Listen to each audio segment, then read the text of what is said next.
Hello' everyone, আজি উৰুকা বুলি ৰাতিপুৱাৰ পৰা দেউতাই চুঙা পিঠাৰ যা যোগাৰ কৰি আছে।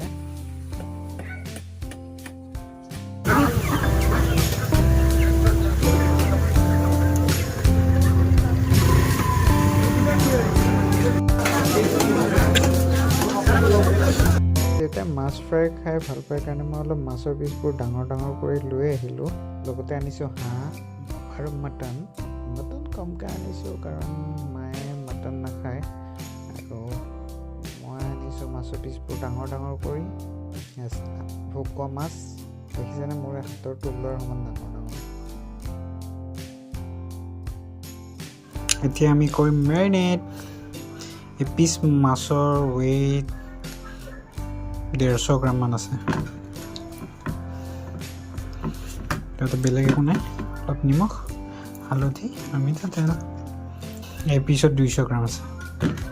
এইটো হ'ল ভকুৱা মাছ। এইটো এক পোৱা মাছ আছে কচৰ। এইটো পেটু, এইটো মানে তেল। এইটো অলপ পিছত উলিয়াই দিম, এতিয়াও উলিয়াই দিব পাৰি। এইটো সৰু পিচ, নৰ্মেল পিচ যিটো হয়। আজি মই গৰম মছলাত ব্যৱহাৰ কৰিম জিৰা, ধনিয়া, জাবিত্ৰী, তেজপাত, লং, ইলাইচি, বাৰা ইলাইচি, পিপলি, জায়ফল, দালচেনি, ষ্টাৰ, জালুক, আৰু ইয়াৰ লগত আছে বহুত বেলেগ বেলেগ মছলা। এইফালে দেউতাই চুঙাত চাউল ভৰাই আছে। আজি ফাৰ্ষ্ট টাইম মোৰ কাৰণে আমি গুৱাহাটীত চুঙা পিঠা বনাইছোঁ।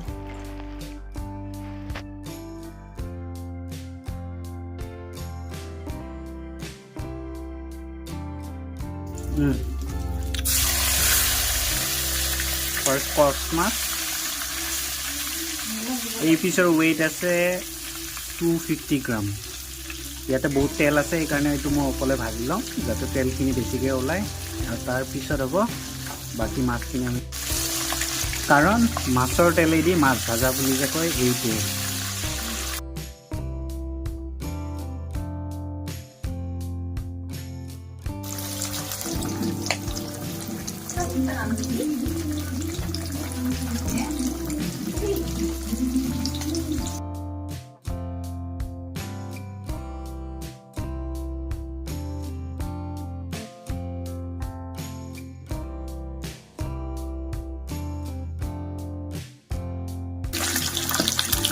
ভকুৱা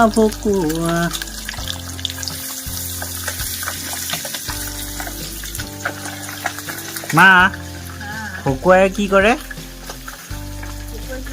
ভকুৱাই কৰে মানুহ খকুৱা। পুৰা চনচনাই আছে, দেখিছেনে? বনাম হাঁহৰ মাংস, কিন্তু অলপ বেলেগকৈ মানে মাংসটো মই সম্পূৰ্ণ ট্ৰেডিশ্যনেল টাইপত নবনাওঁ। এইটোত যিখিনি বস্তু দিম সেই বস্তুবিলাকো বেলেগ হ'ব, আৰু বহুতে বেয়া পোৱা বস্তুবিলাকে দিম তাতে। ব'লক বনাওঁ।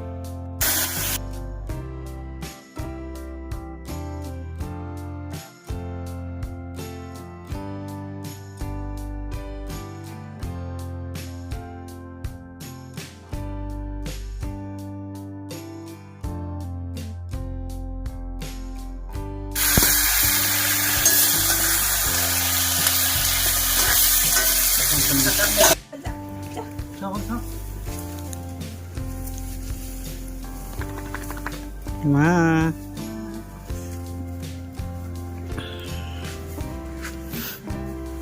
চুঙা পিঠা। অকণ চাওঁ।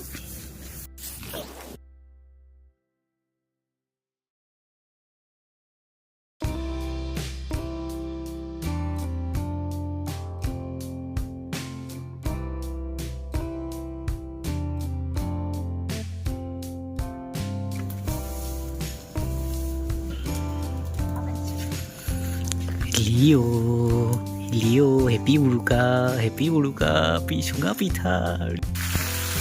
মাংসত দি দিছোঁ কোমোৰা আৰু ওলকবি, লগত এয়া গোটা আলু।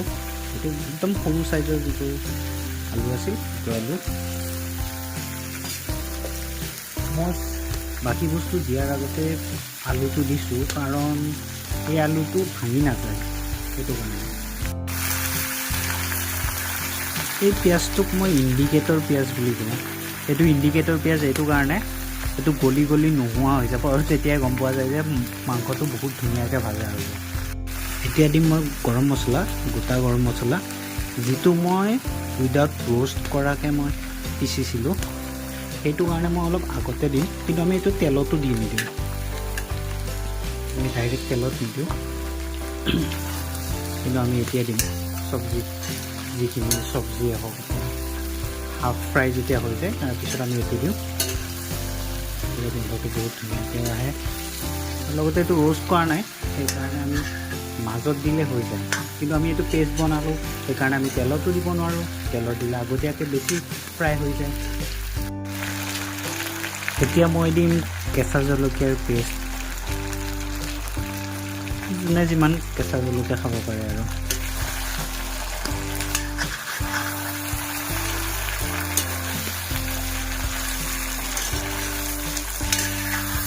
নিজৰ ইচ্ছামতে পেষ্ট বনাই দিলে ভাল, পেষ্ট বনাই দিলে টেষ্টটো ভাল হয়।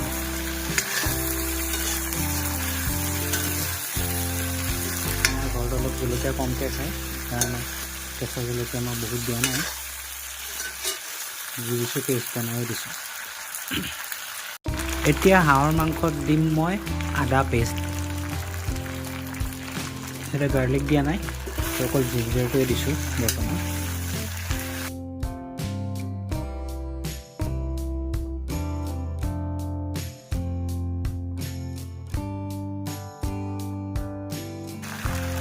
জিঞ্জাৰ দিয়াৰ লগে লগে ইমান ধুনীয়া গোন্ধ ওলাইছে, গৰম মছলাটো ফ্ৰাই হৈ গৈছে, এতিয়া জিঞ্জাৰ পৰিছে, জিঞ্জাৰটো ইমান ধুনীয়া গোন্ধ, বহুত ভাল লাগিছে।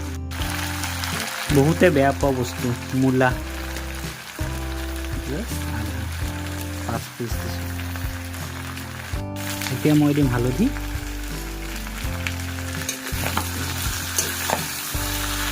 সদায় হাঁহৰ মাংস ফুটাই ফুটাই বনাব লাগে বুলি আগতে আইতা ককাই কৈছিল,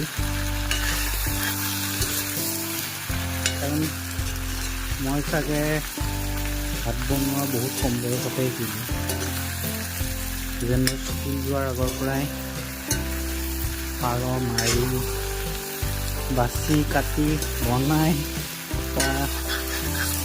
প্ৰায় পাৰাই হৈছিলোঁ আৰু। মই মাংস প্ৰায় স্কুলত এডমিশ্যন লোৱাৰ পৰাই বনাওঁ, যেতিয়াৰ পৰা স্কুল গৈছিলোঁ তেতিয়াৰ পৰা মই মাংস বনাব পাৰোঁ, পাৰ বনাইছিলোঁ, অভিয়াছলি হাঁহ বনাব পৰা নাছিলোঁ, কাৰণ মাহঁতে হাঁহ বনাব নিদিয়ে, দেউতাহঁতে নিদিয়ে। এতিয়া মই দিম গাৰ্লিক আৰু অলপ লাগিব, হাঁহৰ মাংসত অলপ গাৰ্লিক বেছিকৈ লাগে, জবৰদস্তকৈ দি দিছোঁ আমি, লাৰি দিম।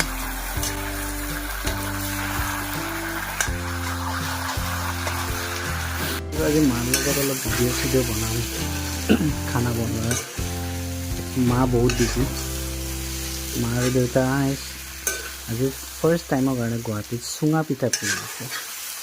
দেউতাই গাঁৱৰ পৰা বাঁহৰ চুঙা লৈ আহিছে, ঘৰৰ চাউল আছেই, চুঙা পিঠা, বাহিৰত চুঙা পিঠা পুৰি আছে, আৰু মই ইয়াতে মাংস বনাই আছোঁ। মাংসটো ফ্ৰাই কৰি কৰি এতিয়া মই দিলোঁ জিঞ্জাৰ গাৰ্লিক পেষ্ট, গৰম মছলা, হালধি, তাৰপিছত নিমখ আৰু যিখিনি আমি চব্জি দিব খোজোঁ সেইখিনি দিছোঁ। এতিয়াতো ফ্ৰাই হৈ আছে, কিন্তু মই এতিয়ালৈকে একো গুড়ি মছলা দিয়া নাই, কাৰণ গুড়ি মছলাটো ঘৰত বনোৱা নহয়, চ' পেকেটৰ গুড়ি মছলা মই একদম শেষত দিম, কাৰণ তাতে বহুত বেলেগ বেলেগ বস্তু মিক্স থাকে, সেইকাৰণে কি হয় পুটুককৈ তলত লাগি যায়। নেক্সট মই দিম স্প্ৰিং অনিয়ন, ডাইৰেক্ট দীঘলকৈ কাটি দিছোঁ। মাংস অলমষ্ট 70% হৈ গৈছে। এয়া মোৰ স্পেচিয়েল মছলা, এইটোত আছে মিট মছলা আৰু চুপাৰ গৰম মছলা, অলপ দি দিলোঁ, তাৰপিছত অলপ লাৰি দিম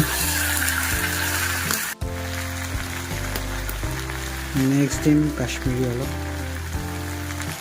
তাৰপিছত দিম ৰাজস্থানী মছলা অলপ ৰাজস্থানী মিৰ্চ এইটো দিলোঁ ধনিয়াৰ গুড়ি তাৰপিছত ঘৰত পিছা জিৰা ইয়াৰ লগতে দিম গাৰ্লিক পাউডাৰ ঢেৰ সাৰা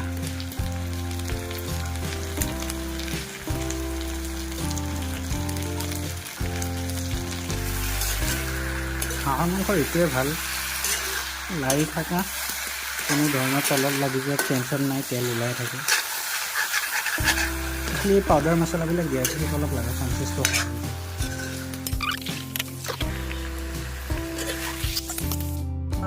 হাঁহ ফ্ৰাই হেল্ল' খা কিমান খায় ভাল লাগিছে জ্বলা হৈছে ন অলপ জ্বলা আছে ভাজা দেখি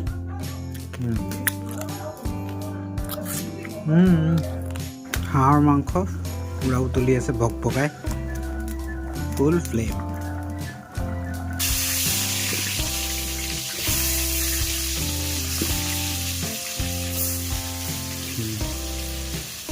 ফাৰ্ষ্ট আমি কি দিলোঁ মা গোটা পিঁয়াজ কি পিঁয়াজ এইকেইটা পিঁয়াজৰ নাম কি নহয় চাম্বাৰ পিঁয়াজ এতিয়া আমি ইয়াতে মটন দি দিম মটন দি দিয়া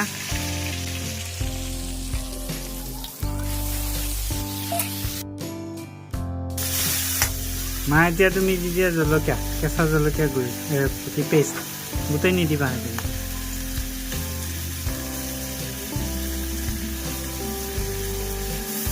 কৰি দিয়া কেঁচা জলকীয়াৰ পেষ্ট একো নাই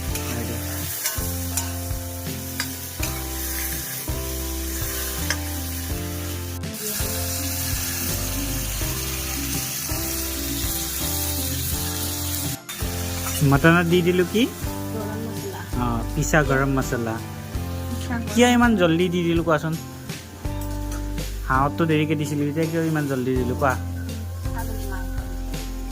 অঁ ছাগলীৰ মাংস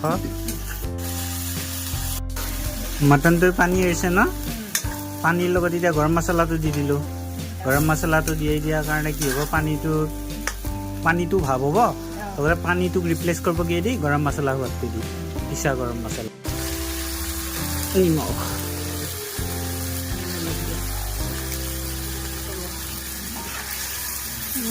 নেকি চিকুন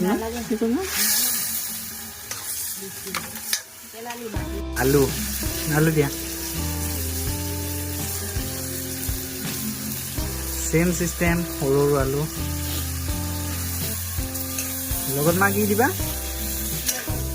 এইটো কি বুলি কয় ইংলিছত কি বুলি কয় কি অনিয়ন স্প্ৰিং অনিয়ন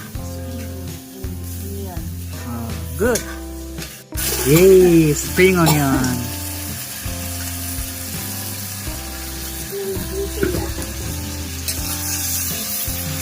দেখাত কি ধুনীয়া হৈ যায় ন মা দিয়াৰ লগে লগে চাইনিজ কিবা টাইপ হৈ যায়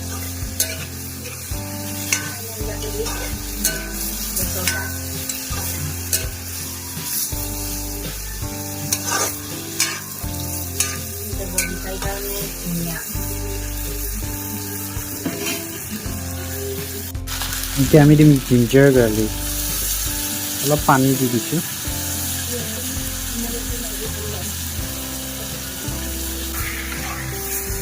পুৰা গোন্ধ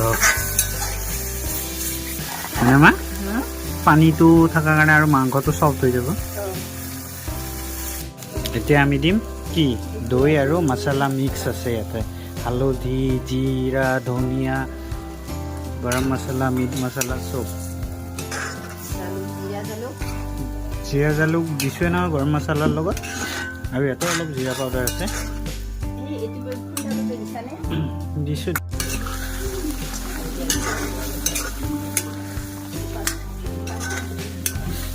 লগে লগে কালাৰ আহি গৈছে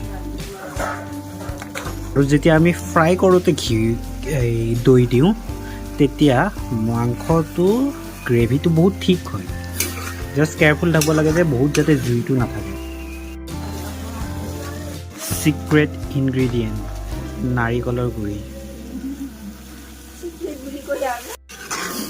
এনেকুৱা ফ্ৰাই হৈছে, ইয়াতে পিঁয়াজৰ নামো নিচান নাই। এইকেইটা আলুকেইটা গোল গোল আলুকেইটা এনেকুৱা গোল আলু, সেইকাৰণে কিন্তু যাতে ভাঙি নাযায়। কিন্তু ইয়াতে পিঁয়াজৰ নামো নিচান নাই, এনেকুৱা ফ্ৰাই। তো এতিয়া অলপ 2 মিনিট এটা ফ্ৰাই কৰিম আৰু নাৰিকলৰ গুড়ি দিছোঁ। তাৰপিছত পানী দিম। মটন বেঙেনা কৰ্দৈ ভালে লাগিল। খানা বনাই ভাল লাগিল ন? অঁ দেখাৰ কথা এতিয়া খাবা।